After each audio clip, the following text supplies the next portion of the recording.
ناظرین، state talk programme کے ساتھ فیصل بٹ آپ کا میزبان آپ کی حاضر خدمت ہے۔ ناظرین، جس طرح کہ آپ جانتے ہیں کہ اسٹیٹ ٹاک پروگرام میں ہم ان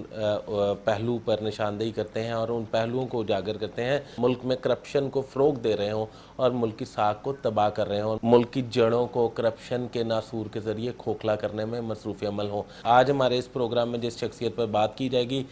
صدر نیشنل بینک علی رضا وہ شخصیت ہیں جو اپنے سیاسی اثر و رسوخ رکھنے کی وجہ سے نہ صرف ہمارے سیاستدانوں کی آنکھ کا تارا ہیں بلکہ سابق ڈکٹیٹر اور فوجی آمر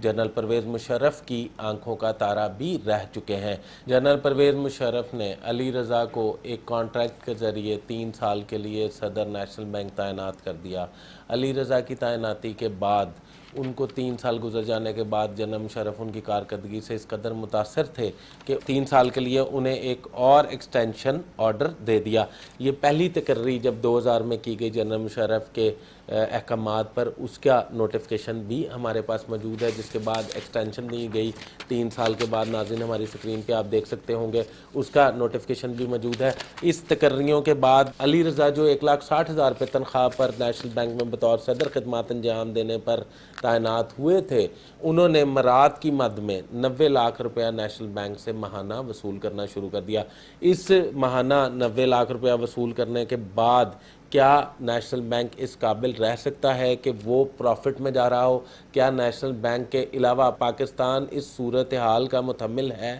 کہ اس سے کوئی 90 لاکھ روپیہ تنخواہ وصول کرتا ہو، جبکہ ہمارے وزیر اعظم اور صدر پاکستان تک کی تنخواہ، چیئرمین سینٹ کی تنخواہ اور مراد 90 لاکھ روپیہ ماہانہ لیگلی پوائنٹ آف ویو سے بالکل نہیں ہے، جبکہ نیشنل بینک کے صدر علی رضا یہ مراد وصول کر رہے ہیں۔ اس کے بعد مزید ایکسٹینشن ہوتی گئی، 2010 تک علی رضا جو ہے وہ موجود ہیں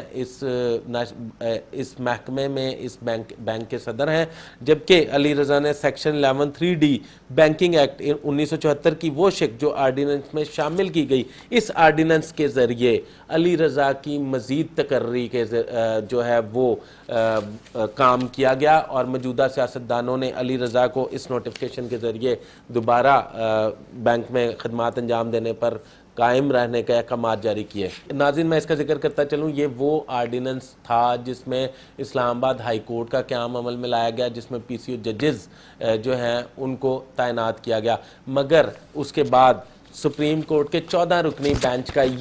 وہ فیصلہ جب آیا جس میں اسلام آباد ہائی کورٹ کو کالعدم قرار دے دیا گیا اور جس میں PCO ججز کو واپس کر دیا گیا اور اپنے عہدوں سے ہٹا دیا گیا، اور اس آرڈیننس میں یہ شق بیان کر دی گئی، اس آرڈیننس میں یہ شق لکھ دی گئی کہ اس آرڈیننس کی تمام شقوں کو 14 رکنی بینچ نے کالعدم قرار دے دیا، جس آرڈیننس کی ایک شق کے ذریعے علی رضا اس وقت بینک کے صدر موجود ہیں، اس کو کالعدم قرار دے دیا، مگر اسلام آباد ہائی کورٹ کو تو ختم کر دیا گیا، PCO ججز ختم کر دیے گئے، مگر علی رضا اپنے سیاسی اثر و رسوخ رکھنے کی وجہ سے آج تک اپنی سیٹ پر براجمان ہیں۔ ناظرین، اسٹیٹ بینک آف پاکستان کی ایک رپورٹ کے مطابق جو ہمیں موصول ہوئی، اس کے مطابق یہ واضح طور پر لکھا گیا اس رپورٹ کے مطابق کہ کوئی بھی CEO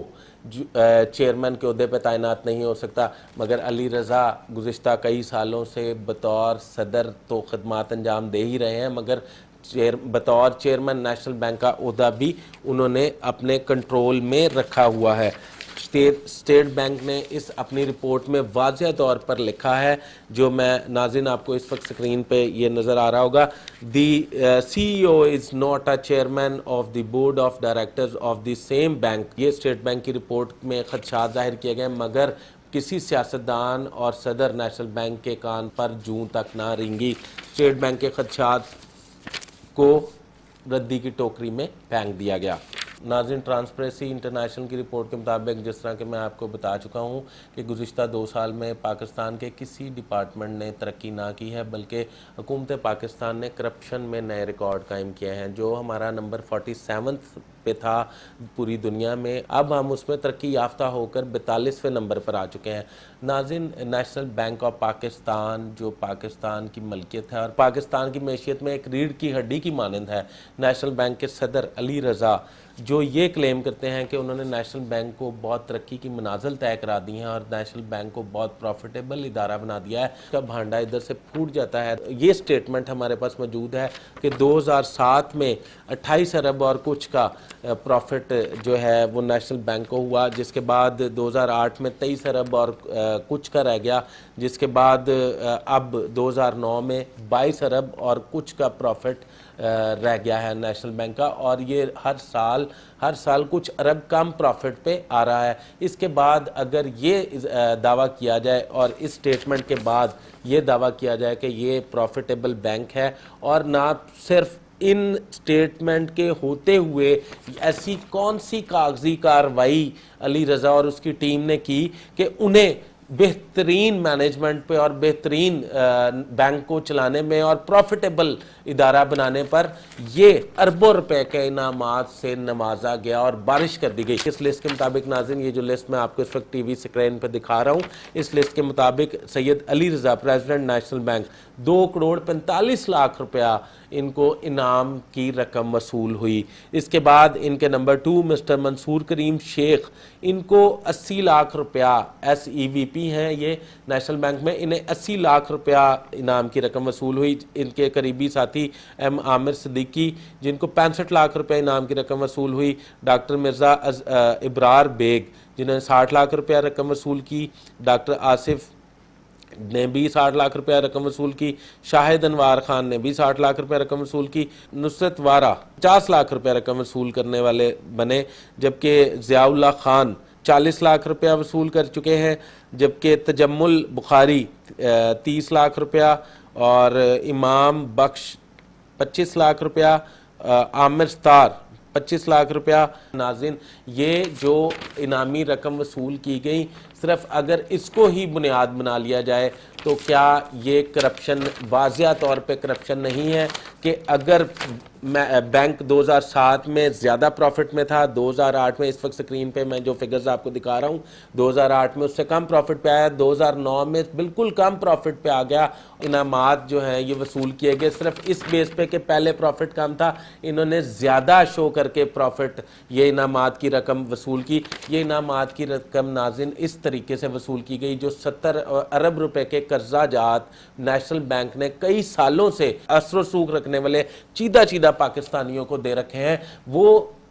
70 ارب روپیہ جو ہے وہ ڈوب چکا ہے۔ وہ 70 ارب روپے کا واپسی کا کوئی راستہ نہیں، وہ کمپنیاں دیوالیہ ہو چکی ہیں۔ یہ پریزیڈنٹ اور یہ جن کے میں نے نام اس وقت ٹی وی سکرین پر لیے ہیں، اپنے پروگرام میں لیے ہیں، یہ سارے لوگ جو ہیں ان 70 ارب روپے کو بھی اپنے پروفٹ میں شامل کر کے یہ انعامات کی رقمیں وصول کر کے پاکستانی معیشت کو تباہ کرنے میں اہم کردار ادا کر رہے ہیں۔ ناظرین، اسٹیٹ ٹاک پروگرام میں نیشنل بینک کے حوالے سے ہمارے پروگرام کا پہلا حصہ جو ہے وہ آپ نے ملاحظہ کیا۔ ناظرین، ہم اپنے اگلے پروگرام میں آپ کو یہ آگاہ کریں گے کہ علی رضا اتنی کرپشن کے باوجود کن سیاسی شخصیات کی آشرواد سے پاکستان کی جڑوں کو معاشی طور پر کھوکھلا کر رہے ہیں، اور پاکستان میں کن کن وزراء، کن کن حکومت میں بیٹھے لوگوں سے ان کے قریبی مراسم ہیں جس کی وجہ سے علی رضا کے خلاف کوئی بھی شخص کوئی بھی ایکشن لینے سے قاصر ہے۔